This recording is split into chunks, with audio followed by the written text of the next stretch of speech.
Français se disent en faveur de la légalisation de l'euthanasie pour les personnes qui souffrent de maladies insupportables et incurables. Pour l'heure, l'aide active à mourir n'est pas à l'ordre du jour. À quelle réalité sont confrontés aujourd'hui les malades en fin de vie en France? Quels sont ces médecins qui décident d'enfreindre la loi pour abréger les souffrances de leurs patients? Regardez ce reportage poignant signé Jonathan Walsh et Yves Irvine.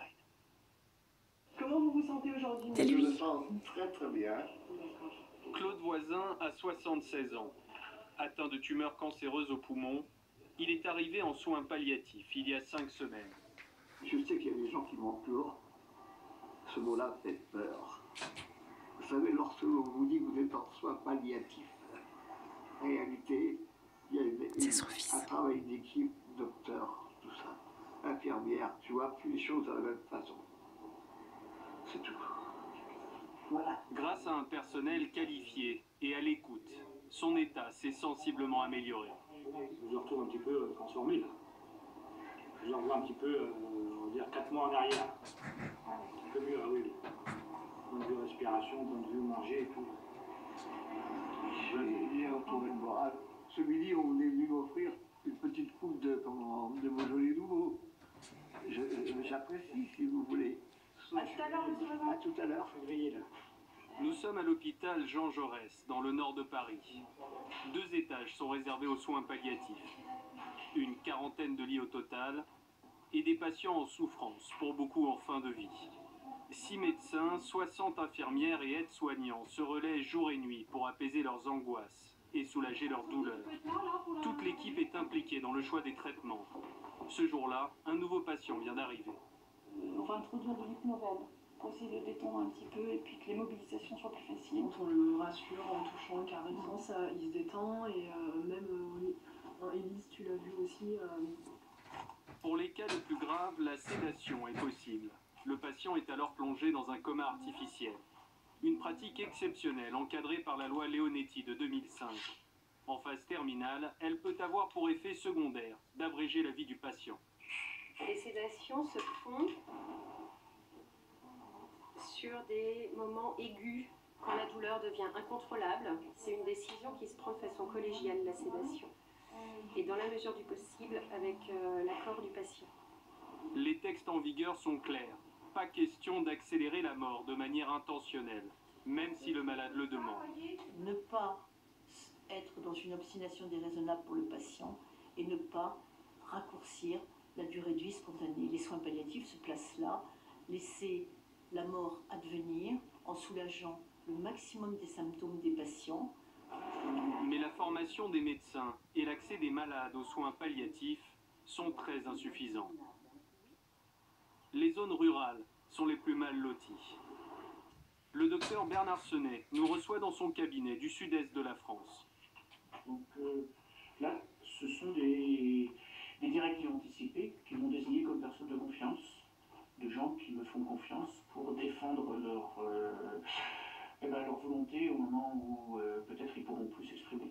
La loi de 2005 permet d'écrire ces directives anticipées, valables 3 ans. Les patients peuvent ainsi refuser un traitement les maintenant en vie en cas de maladie grave. Mais pour le docteur Senet, il faut aller plus loin. Il milite pour la légalisation de l'euthanasie. Et durant toute sa carrière, ce médecin généraliste a mis ses idées en pratique, malgré les risques encourus. Il a aidé des dizaines de patients en fin de vie à mourir chez eux. La première fois, il s'agissait d'une adolescente. Elle m'a dit, je vais faire mes 14 ans avec mes copines et mes copains. Elle était déjà en fauteuil roulant, sous oxygène, elle était en très mauvais état. Et elle m'a dit, après, je voudrais que tu m'aides à m'arrêter parce que je ne vais pas continuer comme ça. Elle avait très bien compris, à 14 ans, hein, elle avait très bien compris qu'elle était condamnée à mort par sa maladie. Je l'ai accompagnée, je l'ai aidée à partir, alors je ne sais pas, peut-être 1 semaine, 2 semaines, 3 semaines, pas plus, avant son décès, avec l'accord de sa famille, mais c'était surtout à sa demande. Par engagement, il assume ses actes publiquement. Je crois que c'est pas très compliqué pour un médecin d'accompagner les gens tout au long de leur maladie et de les accompagner jusqu'au bout, y compris de les aider à partir au moment où ils le décident. On est vraiment dans ce que j'appellerais le dernier soin. Bonjour, Christian. Une approche défendue par l'association de Claude Dury. Ce jour-là, elle rend visite à l'un de ses adhérents en banlieue parisienne. Elle l'a aidé à planifier une mort sans souffrance. France. Il y a vraiment ce que j'appelle un accompagnement de la personne, sans la retenir, sans la pousser. Tout ce travail d'accompagnement passe aussi par l'aide à trouver la bonne information pour commander ce qu'elle a commandé. À 79 ans, Christian Attard est aujourd'hui en bonne santé. Mais s'il s'estime un jour trop diminué, il est déterminé à abréger ses souffrances. Je ne vous cache pas que très prochainement, je vais me débrouiller pour acheter le produit et l'avoir chez moi. Ça va me sécuriser. Et je vais le faire. Quelques jours plus tôt, dans un hôpital tout proche, un homme de 84 ans a abattu sa femme avant de retourner l'arme contre lui. Il ne supportait pas de la voir souffrir d'un cancer incurable. Un drame qui n'a fait que renforcer la détermination de Christian. Et puis on va discuter. Ce pauvre couple d'octogénaires qui est parti dans une violence épouvantable, s'ils avaient été suisses ou belges, eh bien, ils seraient partis tranquillement, la main dans la main, comme de vrais amoureux. Et ça m'a bouleversé.